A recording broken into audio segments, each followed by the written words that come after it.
if AI can write basically any sales script that you can think of in seconds, how do you actually earn trust with people? Because everybody has access to the same tools. So buyers right now, they're trained to dodge persuasion. There's just so much noise and so much coming at them. So how do you stand out? And how do you do it without chasing people, convincing them, or even following up with people? That's a big one there. Ari Galper's back on the show today. He's going to break it all down and show you why the future is not a whole bunch of automation that will do the selling for you. It's actually something he calls trust-based selling. He's going to break down how that works and the little small tweaks that you can make right now today so you can start selling with this whole new method. So let's dive in.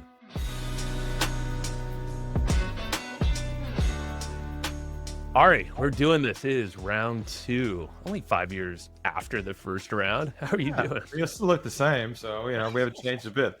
Right? Yeah. Are we clones? I don't know. Like, we'll Exactly. always look like it 20 years now. But yeah, you're a San Diego guy originally, and I thought Yeah, that's really cool. You're definitely very far away from San Diego at this point. Um, correct. when was that move? I'm just curious. When did you make that Yeah, move? so met my wife on a dating site 21 years ago. Yeah. She's from Sydney, Australia, where I live now. She was living in Los Angeles. We actually met in LA on a dating site. And Really? then we started dating, then we came out here, and I was like, wow, this is amazing too. And then we had a first son, so I've been here ever since. And yeah, I have a virtual team, travel back and forth, but Yeah. so far so good. It's great, yes, and I'm happy we reconnected. I don't know how long it's been, maybe a year ago or so, Yeah, and I forget who originally put us in contact, but we have a lot of mutual friends together, yeah. and you've been really creating some amazing technology around your trust-based selling concept. I mean, just what you've been doing for what 25 plus years. Yeah, it's hard to Yeah, believe that it's been that long. But interestingly enough, all my IP was never made public. I just never felt comfortable doing that. Most, as you know, experts kind of moved the free line. They dumped everything online to add so much value, and then everything got commoditized. So this timing was perfect for the tool we worked on. is that really the first coming out of your IP? Wow. Yeah, I only released 10% public consumption content because I didn't feel right taking 25 years, 17 million words, and putting it for free online. Everyone else did that because that was what you're supposed to do back then. But I Yeah. just kept it, and then all of a sudden, AI came around, and I was like, oh, wait a second, I can now use that for my private repository only for my inner circle clients and members. So it's been great. Has it been in your mind for a while, just like waiting for the moment to I didn't create? know it was until AI came around. I just had it sitting in there, uploading files, and creating videos and storing everything. But then Yeah. this technology came around. And so, yeah, we're hinting at the technology, and folks have probably heard, but the AI cloning digital twin tech, built on the platform Delphi is what we're talking about here. Obviously, cloning can kind of have different definitions, but yours, yeah, it's just trained on your 17 million words, tons of years of and what, but coaching call, like there's all sorts of stuff in there that Oh that yeah, you. yeah. It's the whole body of work, more than most people have. Most people just have a couple books and some podcasts and some Yeah. videos, social posts. But back previous to digital, we had to actually write and create things. So we had like binders and courses and workshops. So Yeah. yeah, it's great. Because we'll definitely deep dive, I want to get your mindset on how you're using it. But obviously, the big thing that we talk about often is, AI shifting. I mean, everybody's can't ignore it now, but it's shifting the way that we interact as humans, as people and connection. So I know you have a lot of thoughts there, but take me back to a little bit more of your story. Like what makes Ari Galper, and like what do you do? How do you bring yourself to the world and connect and support others? Yeah, so I specialize in trust-based selling. Been in this niche for a long time, and I'm also an entrepreneur, so not just a creator. So I've been evolving, and there's this pivotal story that happened to me 2 decades ago that triggered me to kind of be in this business, in this genre, and that was when I used to be a sales manager at a tech company. We launched the first online website data collection tools. Now it's called Google Analytics. But back then we were a small little business. I was managing 18 salespeople at the time. The inbound leads, the whales came to me, the big opportunities, and this one call came from our website. I grabbed the phone call, and it was from a huge company. You'd recognize the name, multiple websites, and I was super excited because if I closed this one deal, it would double the business in one sale. That's how big it was. Wow. So my contact's like really nice guys, like, all right, let's set up a phone call with our folks over here and let's see a demo. I'm like, okay, like any salesperson would do. Yeah. So comes Friday at 4 o'clock in the afternoon, I'm in the conference room with my CEO, closed door behind me. And back then we had the old Polycon speakerphones, like the Star Trek looking phones. It Sure. was like Yeah. on the conference table. I could take Yep. my arm, reach over, hit the speakerphone button. Good. Yeah. Yeah. I remember him. And so I dial the number, and my guy picks it up. He's like, "Hey, Ari, how's it going?" I was like, "Good, good, good." And he says to me, "Let us share with you who's on the line with us today." I say, "Great." Next thing I hear is, "My name's Mike. I'm CEO." I was like, "Oh, this is good." "My name's Chris. I'm head of global IT." Perfect. "My name's Julia, head of global marketing." Amazing. Everybody on this call was a decision maker. It's going to happen. Today's the day. So I introduced what I did, myself, and what we do. I had them all log into an old school webinar tool back then, where we actually put our code on one of the websites as a prototype to show them live what it looks like to see the data coming in real time. That was like the latest thing back then. Yeah. It's a big deal. Yeah. So I'm logging in, start to walk through the data, showing them how they can use it, and I start hearing this noise on the phone call, like, "Wow, this is great, this is amazing, whoa." They start asking me all kinds of questions. How does it work? How do we install it? Who are your clients? How does the tech work? They had all the right kinds of questions. I had all the answers. I mean, I knew the stuff. So there was so much chemistry on this phone call, Joe. It was like a love fest on the phone. Oh yeah, I know and you're probably feeling great too because you're like, yeah, yeah, Yeah, it's they got the perfect, questions. I got the answers. and Come there's to pop connection. up. High five from the CEO in the back of the room. He's like, "You doing well?" I said, "Hey, just doing my thing." So it wasn't aggressive, just answering questions. And an hour goes by, my contact says to me, "Ari, this is amazing. We love this. Give us a call a couple of weeks, follow up with us, and we'll move this thing forward." I'm like, "Oh, thank you, God." It's like the dream sales call. So I said my goodbyes. I'm reaching for the phone to hit the off button. And I'm reaching for the off button by complete accident. Now it's the divine intervention. My thumb hit the mute button instead of the off button. They were right next to each other. And a small click happened, and they thought I hung up the phone. Uh-huh. Go on. In that split second, a voice inside of me said, "Ari, go to the dark side. Be a fly on the wall. Go where no one's ever gone before in the world of selling." So I listened for a couple of seconds. They thought I had left the call.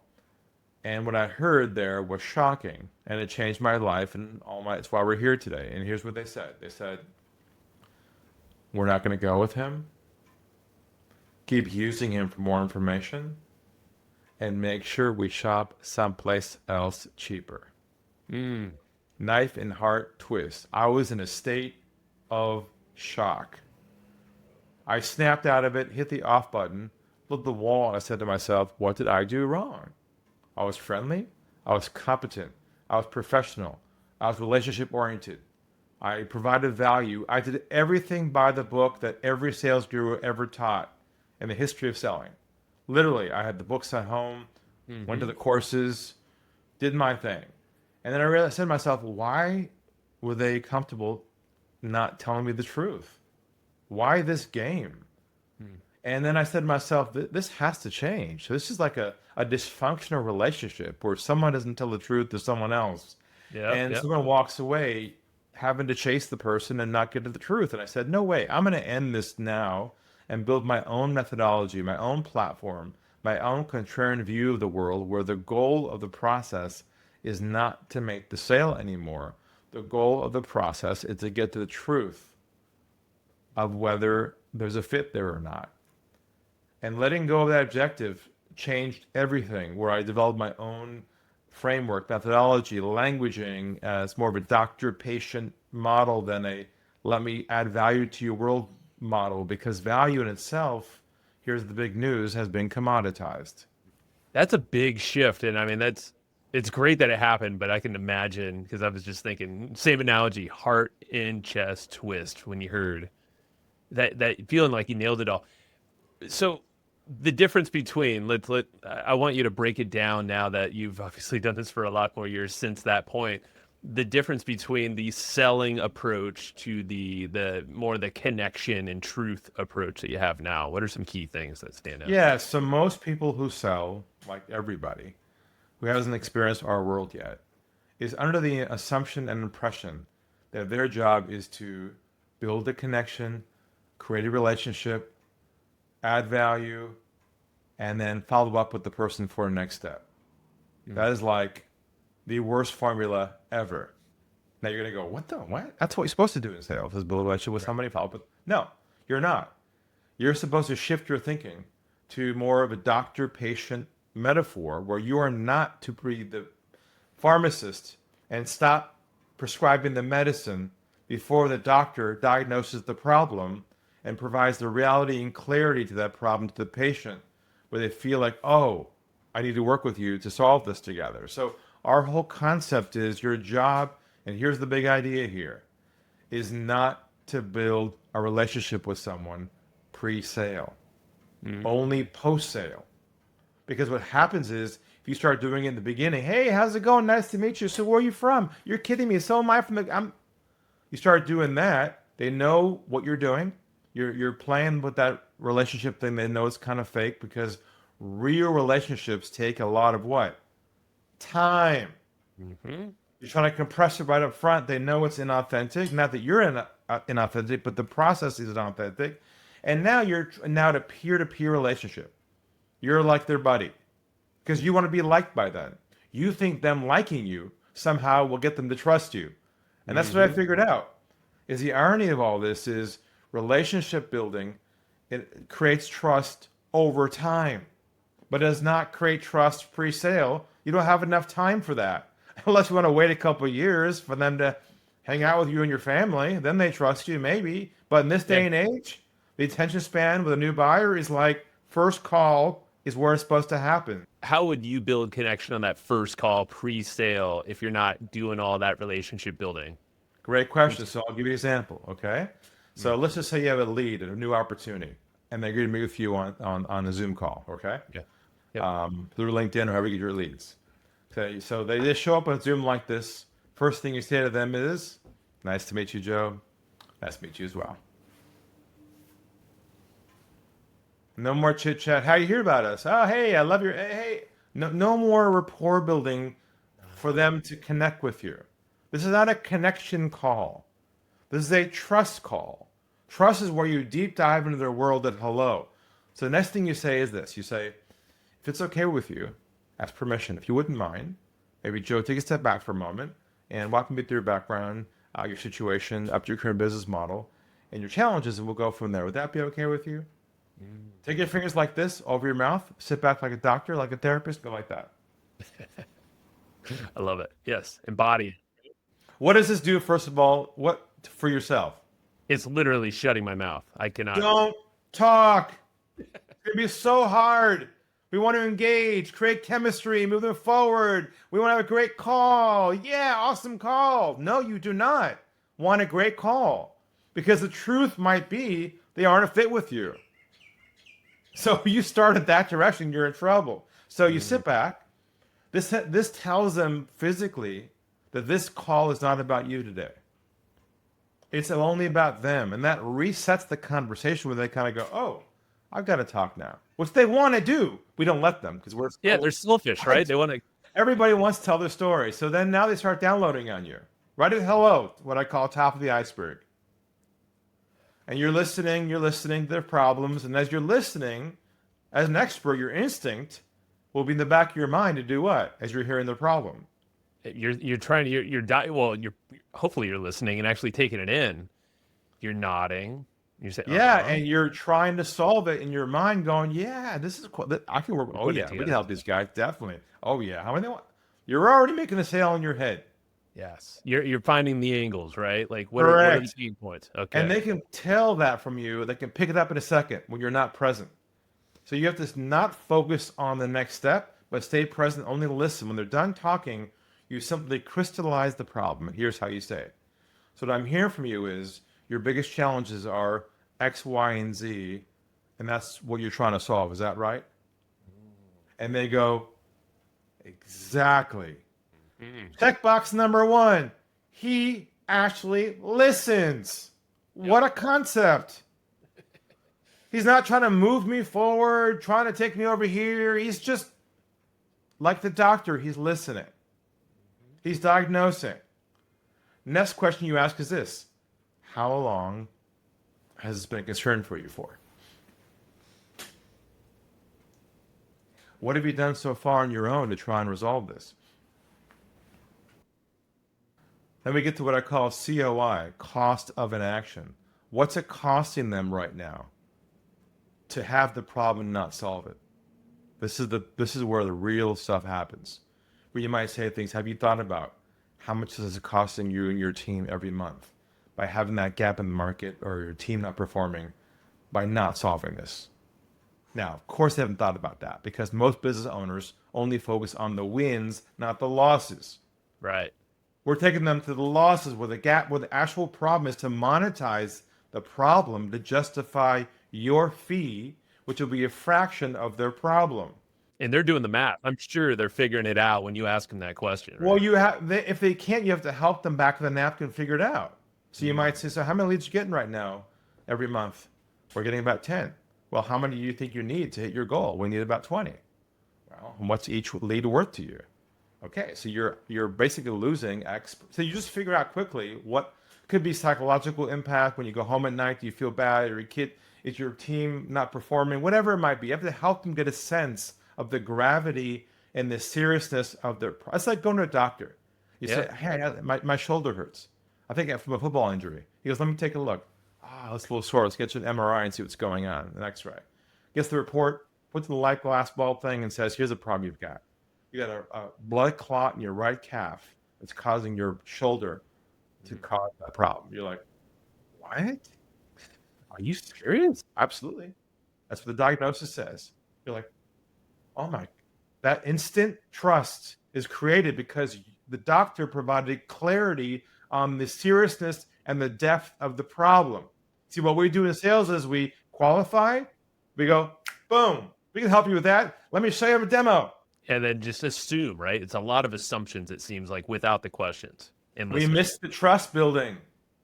Trust is when you go inside their world, you stay in there as long as you can, and they say to themselves, man, this guy just gets me. He's just not trying to make a sale. He doesn't have an agenda. He's not trying to move me forward. He's not, here it comes, he's not selling. Now, this is a big idea here. I spoke at UCLA recently at their CEO forum for their alumni. I told all the CEOs in the room, first thing you have to do about your office is tell your sales team to stop selling. What was the reaction there? Who is this guy? What, is he nuts? Now, I went through the process explaining, they finally realized that the selling in itself is the problem. Their approach and how they're approaching their market and their leads and chasing ghosts and following up with them is where they're losing the money. So then to replace selling with trust building. Trust building is a new skill most don't know how to do. They know how to build relationships, but they don't know how to build trust in a short amount of time. That's the core of all this. It's a huge shift. Now, I'm kind of curious of like some specifics. So on a trust building call, one of these calls, is there a length of time that you're shooting for? 30 minutes max. Max. Got it. And then you schedule them to the next step on your calendar. There's no drop off, by the way. If they are fit for you, there's no, I want to think about it. Call me next week. Send me your proposal. No, they schedule with you a next step on your calendar. Bingo. Yeah. If they say to you they want to think about it, that's because you did what I call free consulting, free education, dispensing medicine. Now they got to go process everything you just gave them. That shift right there. We are the doctors. Period. That. Everybody can envision that doctor. I just saw one yesterday. Exactly that. You say something, whoosh, they are quiet and they're just all ears. They're listening. Maybe there's a question or maybe there's an answer or whatever it might be, or clarification. And then we finally get to that problem or the end. You may not like your doctor, but you respect them. Your prospects don't respect you if you're selling. Stop selling. What is that next call? I don't know what you would call it. After the trust building call, demo call, what does that look like? Is that a completely different frame at that point, or is it still a Well, little bit there's more? two steps to that. This, by the way, this is called something we created called the one call sales system. Mm, Where in one meeting, 30 minutes, they agree to schedule with you a next step in your process. There's no drop off, no follow up. So the first portion of it is called going down the iceberg, like I just gave you some samples of right there, but more structured, using what I call trust based languaging. It's very relaxed and easygoing. And then the last question you ask them at the bottom of the process is this one: is this a priority for you that's a good to one. address and resolve once and for all? If not, I'm okay either way. Hands in the air. Nothing to hide. I'm okay. See, this is their problem, not yours. See, we always own it when we hear it. Oh, yeah, I can help you. We take it on our shoulders. Go, yeah, we can. No. You're the adult in the room. They're the child. They got to own their problem to commit to solving it. Just because they called you for a meeting doesn't mean they want to solve it. Just means they're shopping for an answer. They're different concepts. You got to make them own it. It's their choice, and that takes the pressure off of you completely. And they may not want to fix it. After all that, you let them go. Yeah. Have a nice day. Nice to meet you. I'm a doctor. I only solve problems that are imminent and dangerous. If you don't have a problem right now, good luck to you. Have a great day. See You you. know where to find me if you're feeling Yeah. up for it. You got a problem you want to solve? That's what I can help you with. But anyway, but most of them, if you do this right, say, yeah, I'd like to work on this. Then what you say is, you say, may I walk you through our roadmap process for how we work from here? Now, not your services, not your demo, not your pricing, not your programs, not your value, whatever you do. Not your solution. Solutions have been commoditized. Do not sell solutions. Sell your process for how you solve their problem. Then you show them a visual tool, what we call a roadmap, which is a simple way to show them a framework of how you go about addressing their problems. You visually show it to them, whether it's Zoom or, in fact, yeah, when I used to go to my meetings physically in the offices, these CEOs, I'd walk in with this under my arm, like an architect. I'd have Yeah. I would go in hands-free, Joe. No bag, no laptops, just walk in with this. Oh, Like, that's awesome. what is this guy? Is he like an architect? What's in that? Yeah. So when the time came, I'd say, may I walk you guys through my roadmap process for how I work in terms of solving your problem? See, I'm a consultant, not a salesperson. So That's right. I popped this to the top like this, very dramatic. This kind of came off the top, kind of popped, Yeah. And then I pull this out, and I laminated it extra large, and I laid it in the conference table. I said, this is my roadmap process. Phase 1, Phase 2, Phase 3, Phase 4, Phase 5. I showed them the roadmap. Every head went like this. Oh, what's that? That's our roadmap process. They're like, wow, they're enthralled. They're like, wow, no one's ever showed us this. And I'd say, I'd say this. First of all, I'd never ask this. Never say this. Never say, do you have any questions? That's the worst thing to ever say at pre-sale, because they'll pick your brain for free. No, True. you're the doctor. You show the process. Don't let the patient dominate the process. So you say, what are your thoughts on the roadmap process, guys? Sit back. We're taking them to the losses where the actual problem is to monetize the problem to justify your fee, which will be a fraction of their problem. Yep. Now they're looking at it going, they always go, makes sense. Yeah, it's common sense, dudes. And then you say, where would you like to go from here? See, I create space to allow them to step into it. I don't try to move them forward like salespeople do. I allow them to trust the process. Trust me. They have to buy the process first before they can commit to working with me. See, most of us think they got to buy us, our personalities, our product. No, they got to trust your process in itself does not contain any selling in it. It's so hard to get this if you're a sales, because your whole world's about you stepping forward. Too many business owners hit a ceiling because they can't clone themselves. That's exactly what we do at AI Build Team. We build AI digital twins, which are basically smart clones of you that know your expertise. They sound like you, and they help scale your reach to a bigger audience. So instead of repeating yourself or even missing opportunities, your AI twin becomes your always on educator, salesperson, even content creator, and a ton more. If you want to see this in action, go to aibuildteam.ai/Joe. You can chat with my AI twin right now. Again, that is aibuildteam.ai/Joe. No, I was just thinking of the script, like all the scripts that these sales folks, like they're studying, they're rehearsing, they're all these, you Out the hear it all the window. time. Yeah. Burn it. Burn all scripts. Don't need it. It's so much easier, Ari. Your approach here. It's just common sense. Just people will trust and work with you if you just stop playing games with them. The sales games that we're all still in the back of our heads from all the old sales managers who grew up in the old models who still think it's all about value creation and chemistry and high fives and next steps and follow-up. In fact, I'm going to ask all your audience right now, as of today, to remove this word from your vocabulary and never use it again. You ready for this one? Hit me. I'm going to ask you all to never again use the phrase follow-up ever again the rest of your lives. Not an email, not a phone call, ever again. Why? Because follow-up is a sales word. Hi, I'm just giving you a call to follow up. Writing you to follow up. That's you moving things forward towards your goal. That's pressure on them and know you're in that game. So what you say instead is you say, I'm just giving you a call to see if you have any feedback on our previous conversation. Feedback. Any feedback questions. on our proposal. Any no, never ask questions. No, don't ever do that. Unless we're going to do free consulting. That's fine. No. Or feedback on our last meeting. Feedback's going reverse, away from the sale.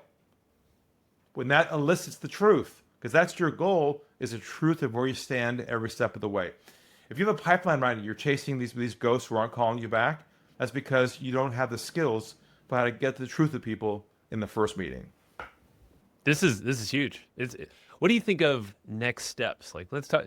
It sounds like another salesy type of term or phrase.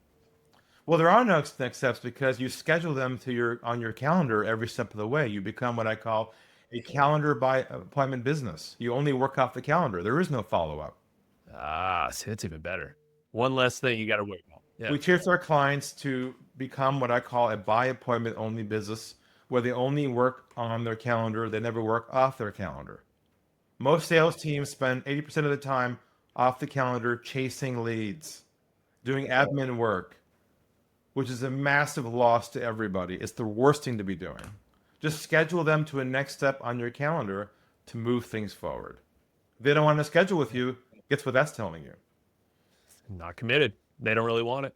They don't trust you. No, they don't trust you. Yeah. That's the hardest part of this, Joe, is people saying, oh shit, I'm the problem. Yeah. Not them. Yep. Because I'll just be honest, I feel like I connect really well. I've definitely been guilty of pretty much everything you've said here so far. So I swear it's so this is sort of square here in the middle of the eyes.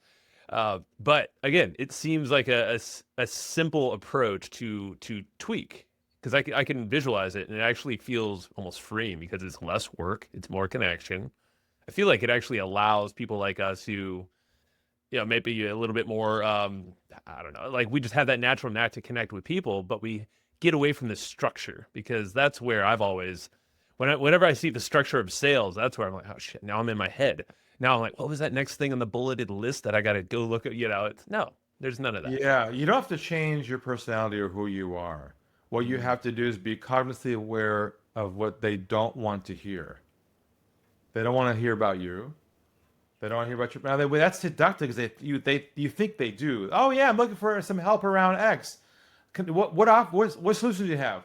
Oh yeah, we gotta see. We think that they really want the medicine, right. But the truth is, I discovered is they want to know if they can trust you first before the medicine. That's what we all miss. That's it. I mean, that's like any doctor too. If you were just to think, you might respect a whole bunch of them, but you're like, this one, nah, not into. Think about when you go to a doctor for a second opinion. Yep. Does he look at the first opinion? No. He doesn't care what someone else said. He has to go through a regimented process. Otherwise, he goes to jail for malpractice. That's right. A lot of reps should go to jail for malpractice. Yeah. Jeez. We should put that kind of pressure on ourselves, huh? Like, no. Well, Yeah. Maybe not that hard, but you just got to detox. detox from the old ways, and it's hard to break. Well, now Detox from the hopium. the hope you have, it truly is.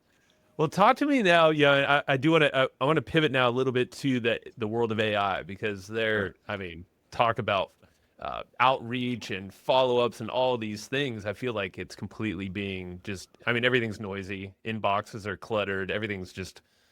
It's a mess. So, yeah. I mean, being on the calendar, I feel like is the most gold place to be for anybody at this phase, right? So, what are your thoughts on AI and how it fits into what we're talking about here? Like, I Well, guess first impressions.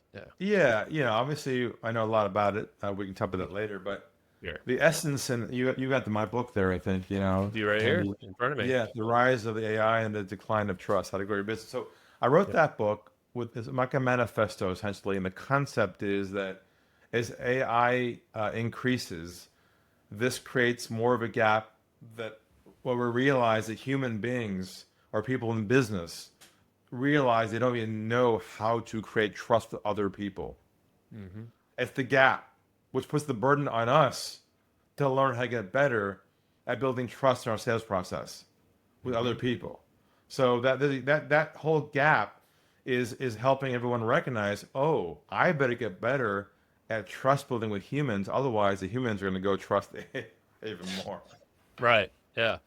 Well, I think of AI, so I've been doing the cloning thing for almost 3 years now. Yeah. And the thing that brought me to the tech, even before I knew which platform I was going to use or anything, it was just, I wanted to make a deeper conversation with people listening to this podcast or watching it. It all started with this show. And, is purely to make a richer conversation and connection with people. And yeah, I feel like the cloning technology has gotten better at doing that. There are ways that it can engage in richer ways and time things out and automate, but obviously you can go too far on all this stuff. But I see the role of people and connection just getting more valuable by the minute, by the second, with more of this AI being developed, but also people using it because you're seeing people just use it to completely replace their own thinking, their own connection, outreach. I don't know if that's a dirty word too. It kind of feels like it, but You cannot discount the fact that if you have a business and you're trying to get a new client, and if you're not skilled and a black belt at trust building, you're in trouble mm, because AI is getting better, smarter, more empathetic all the time. So it's us against them, the machines essentially. So it's if you close that gap with yourself and master the art of this, you don't have to worry ever again about your business. what does trust look like in this new world of AI? You can use your AI systems and tools for certain situations where people need your expertise, absolutely. Mm, But they won't access or use it unless they trust you first. that's It's true. like Yeah, absolutely. just because you've got this thing doesn't mean I want to even go use it. But so there is a pre-process that has to occur Mhm. before someone's going to want to trust your whatever your solution AI solution is. And That's right. that's what this is. This is adding trust to the marketing and sales process to ensure you're the doctor in the process and not one of many pharmacists who are in the same shopping mall. That's a good analogy. We're now in a commoditized economy, okay? Everyone's got the latest tools for everything. So if you think you're going to win with that alone, you're in for a rude awakening. If we all have the same, I mean, that's why even software development now, you have so many people that either owners or engineers, they're seeing like, how the hell do I build a moat? Again, Correct. back to trust, right? It goes back to connect on that level there with the right people, Correct. and then what the products can even build trust within these tools. Yeah. So the importance of humans. I mean, it just seems like everything. It's almost like a flip thing, probably in the minds of most people, is like, oh, I'm going to use AI to enhance what I'm doing, but I was at a business group meeting the other day, and this guy's like, I got a new idea. I just spent $100,000 on a new app. I'm like, what's the app? Oh yeah, when family passes and dies, we want to take all their photos and scan them, and everybody in the family can have them. I'm like, well, isn't there like Google Photos? Like, isn't there like other tools? Yeah, but it's just gonna be great because they can share it. I'm like, but I'm like, It what was, about just get people to go out to people's homes and the boxes that are left behind, just physically go in there and scan everything. That's where the real business is. Because everyone leaves stuff in the box. It's like, you true. know, True. he's like, but that's too, that's too offline. I'm like, but that's the problem you're solving. They can't That's get them on. Anyways, it just took a while to get that, but if it wants more fun to spend money on app development.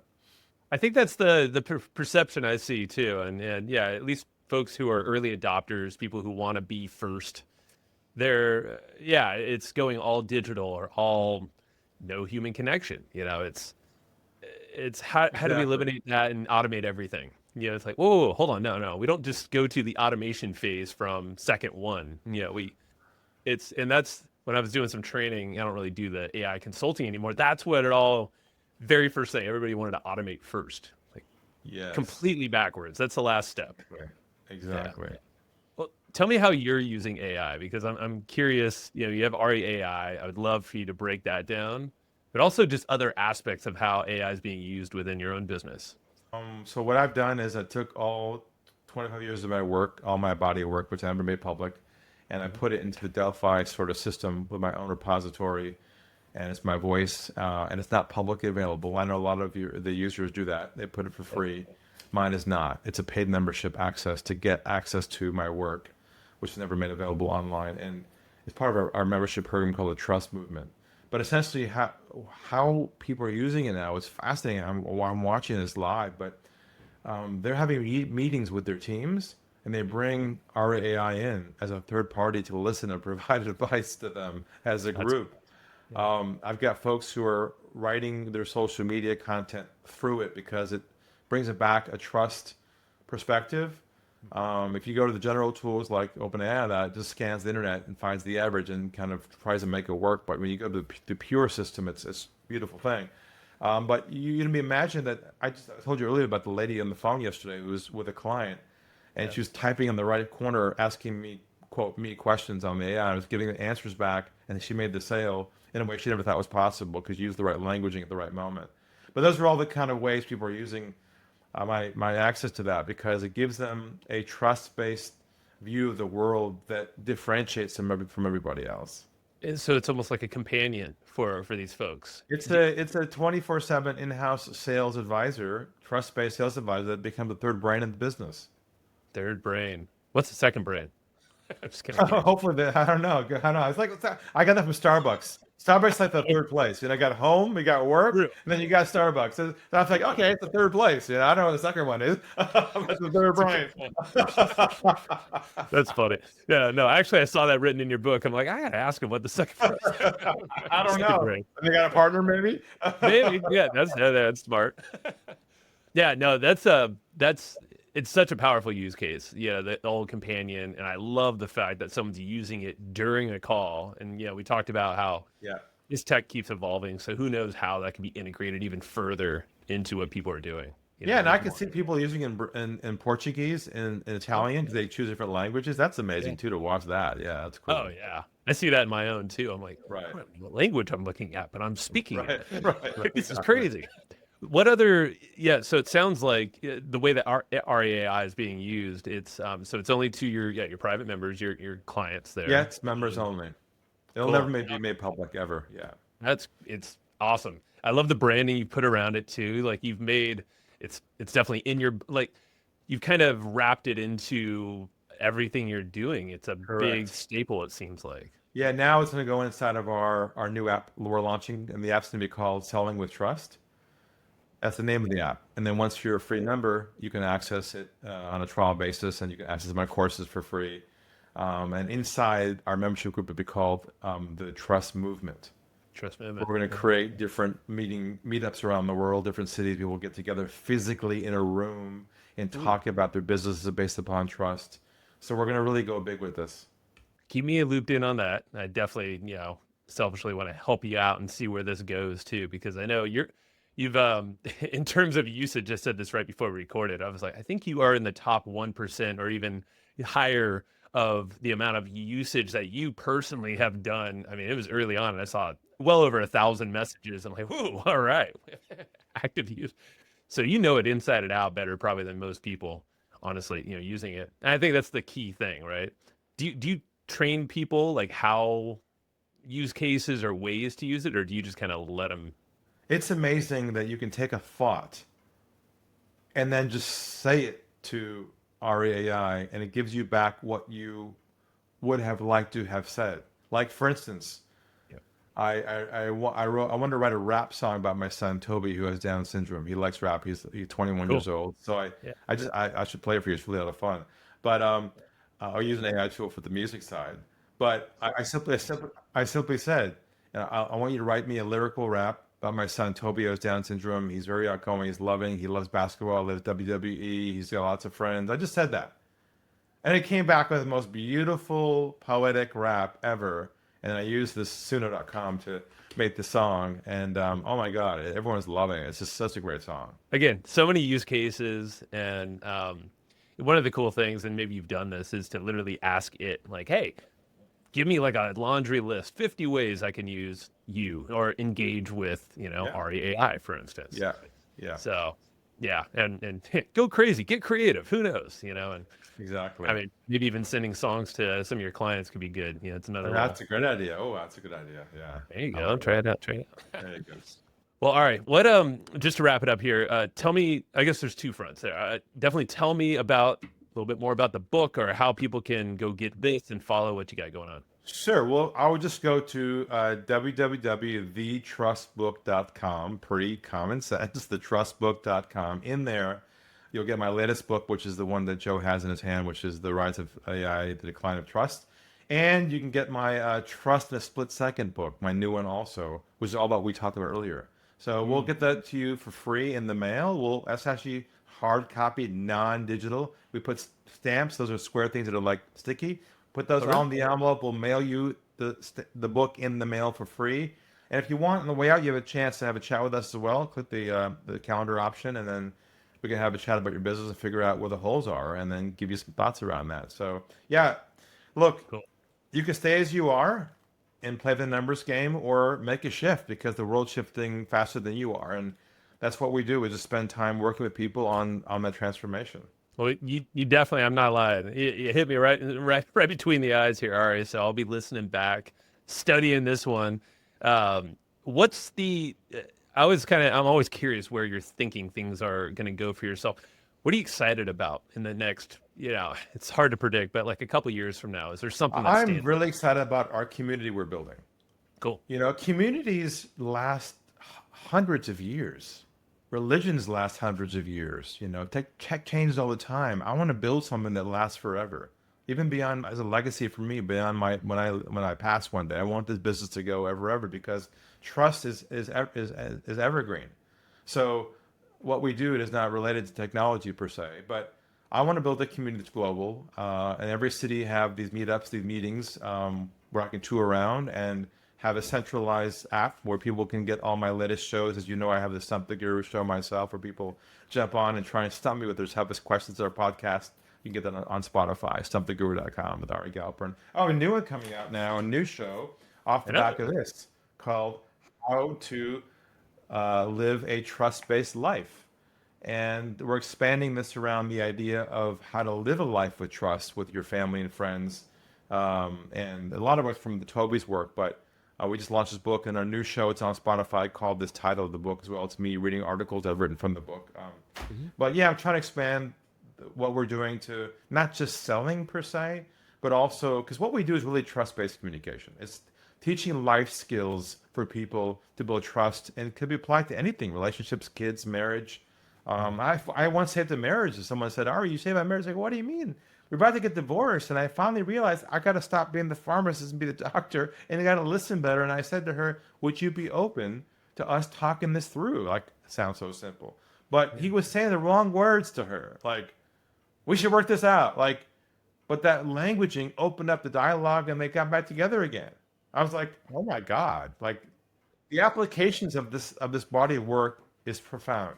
Yeah, and I feel like more and more in the future as it goes, my hope is that community keeps building stronger, and you're saving more relationships, bonding people more. Because I think that's going to And be. guess Yeah, who's helped me write these books? I have an idea. Uh, Would it be My friend REAI? Ari. Hey. I ain't gonna lie, I had a feeling.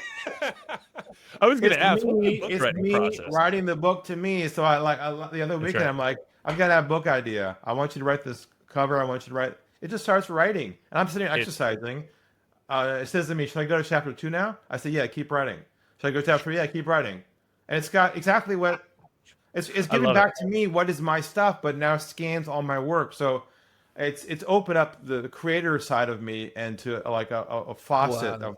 of water flowing out. We're writing a book now every couple weeks No kidding. and Yeah, printing it. So on a weekend we create it and we print it on Monday, and it goes in the mail on Friday. And what I realized, if you're in the business of authority and positioning, here's my last key idea I figured out over all these years: the one with the most books wins, oh, really? Oh, interesting. because you're unquestionable, Yeah. unassailable, unchallengeable. You are the authority and you own your world. I'm writing that book. I literally read your book on the plane yesterday.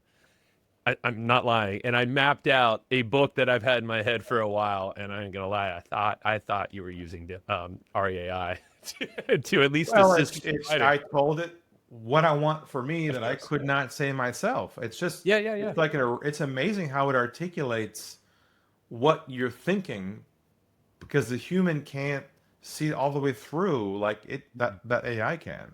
Absolutely. No, you're right. Instantly. Yeah. It's so true. Because I'm everyone's a, got a book in their heads, but they can't get it out. you know what? I'm gonna make a promise, and next week I'm gonna have that book written.